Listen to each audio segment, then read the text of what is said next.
I love IP and love to stay in it, but I'm underemployed and just move on. The only callback I would have was for something completely unrelated. If they offer me a job, should I take it? Should I hang in there and looking for something in IP or the ship? How badly would it going to feel completely unrelated? It's a good question. So let's talk a little bit about it. So again, this person says, I love IP. I'd love to stay in it, but I'm underemployed and desperate to move on. The only callback I've had is for something completely unrelated. If they offer me a job, I will take it. Should I hang in there, keep looking for something IP, or should I jump ship?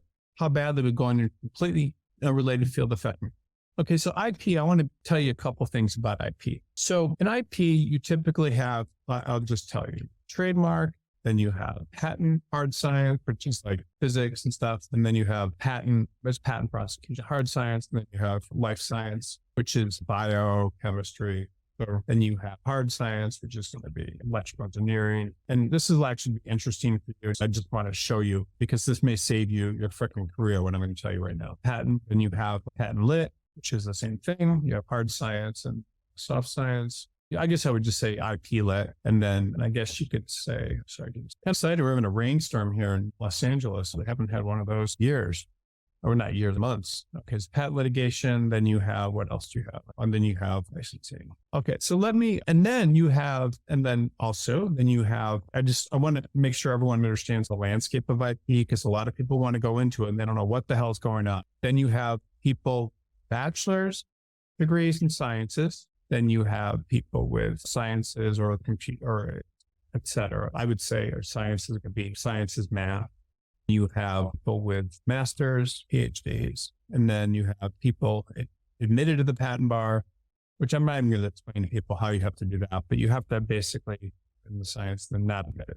Okay, so what I think is insane is there are LLM programs out there that will take anyone that will give you an LLM in intellectual property law. Completely insane.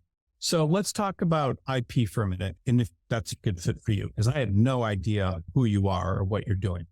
So trademark copyright is very difficult because it's really the only practice area it's the only practice area that you don't need to be a patent, you don't need the patent bar for.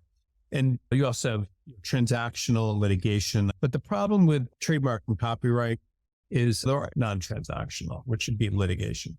So the problem with trademark and copyright is a lot of times it's dependent on the economy. So the economy, if it's busy, there'll be a lot of new businesses starting. So this will be going on. But if the economy is not busy, the trademark and copyright attorneys all lose their jobs. So it's a very risky practice area to be in.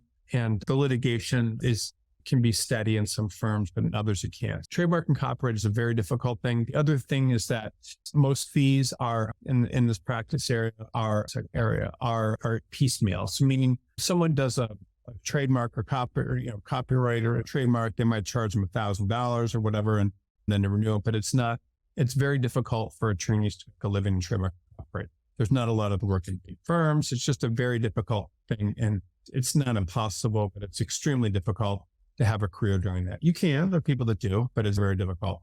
Then you have patent prosecution. So this is something that is actually a good practice area. You can do well.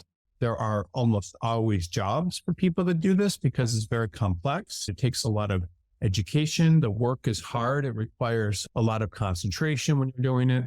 And the patent prosecution jobs are typically in hard sciences or life sciences. So this is really where it's at for IP, but you have to be admitted to the patent bar. In order to be admitted to the patent bar, you have to have a bachelor's in some sort of science. And then and preferably, if you want to do well at it, you have to have a master's degree, a PhD to get the best jobs. And the people that will do the best in patent prosecution and get the most jobs are the people that have the highest degrees. So what I'm saying, why it's so insane that there's these LLM programs and stuff, is the only way that you're going to get a decent position. Trademark's almost very difficult.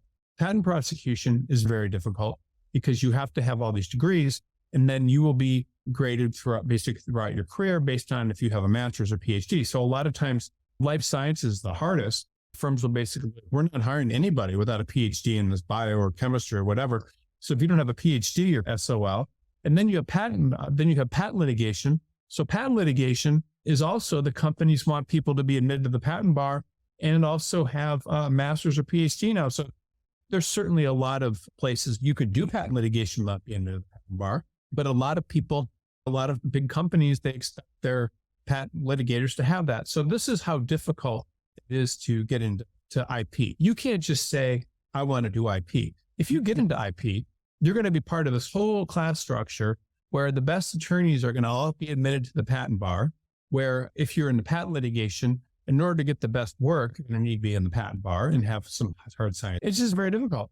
You can say, I love IP, but this is what it is. If you want to be competitive, you're going to need to have all of this type of experience. And that's really where it's at. And if you don't have it, that's a problem. Now, licensing is a little different, but also, again, that's something where there's just not a lot of work. So you want to go into patent litigation, you're going to need to have a scientific background most of the time. You want to do patent prosecution, or you want to do all this is the world. And so if you do not have one of these backgrounds, it's very difficult to get into IP. So these are the people you're competing with.